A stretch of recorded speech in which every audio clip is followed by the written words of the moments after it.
Hi, my name's Phil. I like talking about politics, and I've got a bit of a treat for you, or maybe punishment, you can decide. In this video, I'm going to be asking why large political groups like Labour are failing to access the news-hungry audience on YouTube. And you go, Phil, you keep doing this.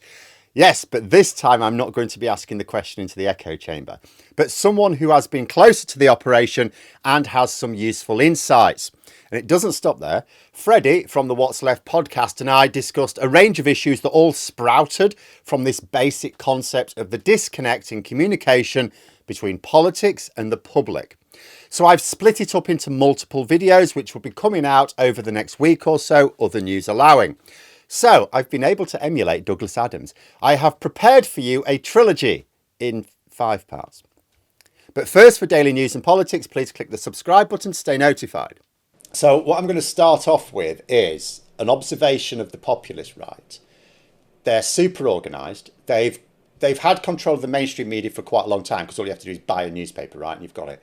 And most, like when I was really young, I'm older than you. When I was really young, your news was, there was a collection of newspapers, right? The rich people owned them. And then you had BBC One, BBC Two, and ITV. That was it. So there was no competition really for the news. There was a few people had control of the news. Then Channel 4 came in, and now we have absolutely loads of television channels. We have quite a lot of newspapers, and we have social media. And increasingly, people are getting... Social media is not as just a social media platform. Increasingly, people are getting their news from it. And my worry is that almost nobody on the left or socially progressive side of things is really cottoning onto it. Now, let me tell you about something that happened to me in London earlier this year. I was invited, South by Southwest. I was invited to one of those events by one of the sponsors of it, which is a climate group.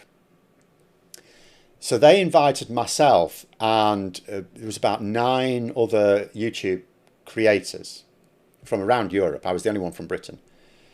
And the people running it weren't mugs. They have worked. You're talking about people who have been senior advisors to governments, including the UK government. One of them was a senior advisor to the UN Secretary General. So these people have worked at the top level, and they know how to communicate traditionally. But they invited us because they recognise that a lot of people are getting their information from social media, and they don't know how that works. Yeah. So they wanted to bring us, they wanted to sort of say to us, right, how does it work? What do we need to know about? But also, if you're going to help drive some of our messages on climate change, what do you need from us? And it blew me away, because I have never come across anything like this. Like when I think about big, what I would call either, whether it's a party, a political party, or even just a progressive group. I mean, I just looked through, right, before we do this, political parties and big groups, right, on YouTube. They've got YouTube channels. UK Labour Party, 60,000 subs. Their last video 4 months ago got 10,000 views. Lib Dem, 16,500 subs. Last video 3 weeks ago, 256 views. England and Wales Green Party, 16,000 subs. Last video 4 months ago, 4,500. It's like, they're not treating it seriously. But even campaign groups aren't. Greenpeace, 30,000 subs. Their last video was a day ago. Well, this actually 2 days ago now. I did this yesterday, so it's a bit out of date. But nonetheless, after a day, their latest video gets 251 views. This is Greenpeace, right? Amnesty International, 18,000 subs. Last video a month ago, 54 views. Trades Union Congress, 36,000 subs. Last video 7 months ago, 984 views. Yeah. They're not taking it seriously, are they?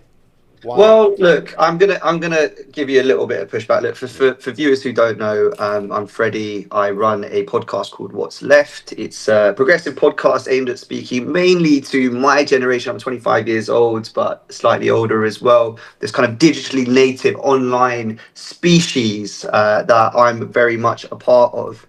And before I did that, I used to work for the Labour Party, right? So when you're telling me about the Labour Party's YouTube not working right, It's a little bit of a personal affront. It's not actually a Sorry, personal affront at but all. it's It's not a shit. personal affront at all. But there is a reason, right? There is a reason behind this. And the Yeah, reason is, and this is the same for Greenpeace as it is for Labour, when you have an organisation, an institution of that size, it's really difficult to do what I would describe as the traditional YouTube way of creating a audience, which is that Phil Morehouse, a different bias, has a parasocial relationship with his audience, right? Your audience, who you do, I know, like you speak to them loads on Patreon and plenty of other different websites. You have a connection directly to your audience, and they know who you are, and they feel as if they have a relationship with you. When you have an organisation like Labour or like Greenpeace, that's broadly faceless, bar, of course, the Prime Minister, maybe top members of the cabinet, but those people, it's very difficult to say to those people who are very important, very time poor, very busy, that actually what we need you to do is invest hours of your time into creating and leading on a YouTube strategy. Now, you might argue that the time that we're living in is calling for something like that. It's it is. calling for a change in that. And then you would say, okay, really interesting that the government's gone to then and institute a new media unit in Downing Street, right, through the civil service, whose primary job it is to reach people online through the mediums where they are. Now, I That's for think the that government, though, just to be clear. That's for the that government, is not that is for Labour, the and there is a that is for the distinction. government, not Labour. But look, I'm not saying that your critique is wrong, Phil. I think you're landing onto something, and I would add, of course, that if we're talking about who is able to set the agenda communications wise at the time that we're living in, just look over across the pond, right? All of the top people that Trump brought in to MAGA were communicators. Peter Hegseth, Yeah. he is an out and out There's, TV there's broadcasting several host. podcasters in his team. Yeah. Exactly. Charlie Kirk, right? Super interesting guy, headed up this thing called Turning Point USA, which I'm sure your viewers are familiar with, which was essentially a YouTubified, digital first way of campaigning, but just at university students, directed specifically at redressing an imbalance that clearly the MAGA right saw, which is that universities and institutions are bulwarks for the left. Right, they are the places where the left feel very comfortable. They own the discourse, and now we're seeing in this, in the electorate that we've got the credentialed university class and the non-university class being a better dividing line now for understanding people's voting patterns and behaviors. It is, as you say, Phil, it is targeted. It's got loads of money behind it. It's consciously being driven forward. And we do need to think in this moment, what are we going to do to rival it? That's why I set up the podcast. I set up the podcast because I was like, there's a massive gap in the market here for someone who is sympathetic to the Labour Party. Look, I used to work for the party. I'm front about my bias. That's where I come from. But I'm also a skeptical, friend sometimes as well. I'm not happy with everything that has happened with the party, and I'm willing to call it out. But I also think that the problem that we do have on YouTube in particular is that the fanciful narrative, the one that hits all the right emotional notes, the one that often rides off the coattails of fear and division and anger, is the one that's winning out. And so there's a job to be done, even if you don't agree with the government, of giving a proper steel man, which I think you do in particular, which is why I was like, I'm happy to Yeah. come on your I mean, podcast. I'm quite happy to piss people off because it's more important for me that people are properly informed. I mean, one thing that we know drives engagement on social media is emotion. It doesn't have to be negative emotion. You think about it's like hate and stuff like that drives social media. It's not true. It's emotion that drives, and it can be really, really good news that drives stuff. It's just that, particularly when you're not going to really get people to believe that we're in some sort of golden age at the moment, it's way easier to persuade people that everything is cataclysmic than everything is euphoric. And strong emotion drives things. So basically, anger and hate are a built-in advantage to any channel who wants to use them. But at the same time, it is also possible there are channels who can get through to a decent number of people just informing.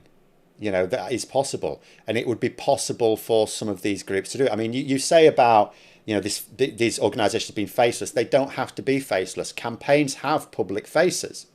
Successful campaigns have, like Johnny Vegas doesn't work for PG Tips, but he was the public face for them when he was doing his monkey adverts, right? There's no reason why any of these groups could not have. You wouldn't have one person, because then if they move, you've lost your audience, right? But you would have a team of people who can be engaging, and you can even mix it in. I keep saying I don't know why Labour don't just get something that the Conservatives did really well under Rishi Sunak, which sounds amazing, but he did. He did it once, and for those on the left will have looked at it and gone, "This is ridiculous," but it would work. Rishi Sunak and Lee Anderson, who'd like chalk and cheese, sat down with some letters from people, which they'd obviously curated, and just sounded like they were answering questions. It all came across quite natural. There's no reason why Labour can't do that. Like, if you've got a couple of cabinet ministers, just like once every 2 months, because each week then you could have a different two, and it could be something that's to do. That way you'd help promote the stuff they're doing. It gets the information out there, and it also gets their personalities out, because most people don't really know who the cabinet are. And it's simple things like that would be really easy. But then you'd also have your media people who are just doing like the daily stuff, just putting their spin on the news from Labour's point of view, or from the Lib Dem's point of view, or the Green Party. Like, all of these could do it, and it wouldn't cost that much. Yeah, I mean, I think there is something in that, and I'm just going to be honest though about where time is deemed important and spent from the perspective of politicians, right? Politicians, most of them have an impression that they formed when they were probably about 17, 18 years old, when they decided I'm going to be an MP or whatever, of what the job includes and entails. And they didn't price in that this notion of digital communication was going to become front and center of how the electorate forms its opinions in 2025. But that is the case. It is the case, yeah. Now, I think it is true that there are some communicators involved who are very interested in how they want to be able to leverage it and use it properly.